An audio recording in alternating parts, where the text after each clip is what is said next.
Hello. Today I want to talk about three things. I want to talk about Allium Leaf Miner, I want to talk about blossom end rot, and after all the gloom and doom, I want to give you a bit of a tour of how the garden's doing at the moment. The first thing I want to talk about is Allium Leaf Miner. That's spelled M-I-N-E-R, as in mining into leaves.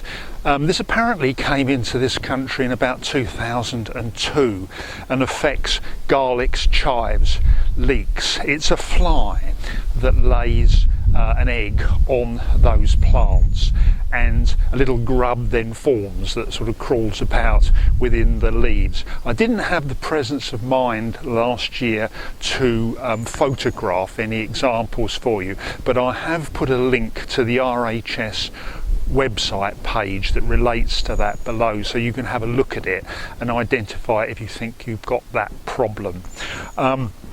The solution to the problem, according to the RHS, is quite straightforward. It's a question of covering the vegetables that might be affected with a fine insect mesh, and that is what this is. This is the leek bed which I transplanted recently with the leeks from the nursery bed, and have now covered with RHS fine insect netting. So more news on that when we start to harvest the leeks.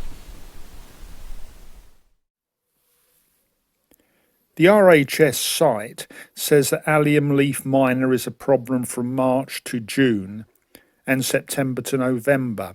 I didn't cover the leek nursery bed, but I covered this bed when I transplanted the leeks in June. Hopefully that will be good enough. Because there's no need to access the leeks, I simply made a frame of old bamboo canes connected by cane connectors. Here's an example of a cane connector. I've then just put the fine insect mesh over the frame, pushed the mesh into the ground around the frame, and tied it in a couple of places. This is the results so far of the tomato fest I've talked about in previous videos, and I'm pleased with the harvest that we're having in here. I had a problem this year that I've not had before, and it only happened with one variety of tomatoes. It happened with these San Marzano tomatoes, which are apparently the ones that are most used in the world for tomato puree. I had blossom end rot. Here's a picture of the results.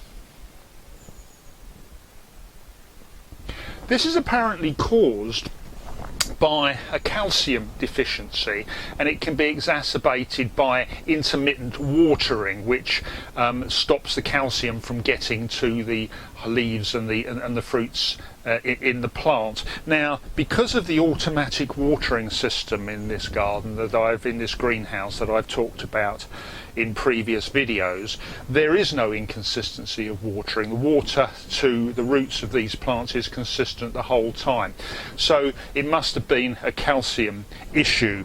So what I did was to look that up and got a pack of multi-action calcium fertilizer, which you just dissolve in water as you would a tomato feed, and I've started to water all of them, but obviously focusing on the ones that suffered from the blossom end rot. And now just turning this one over that's turning red, there's no sign of it. It seems to have happened very quickly in terms of the calcium taking effect.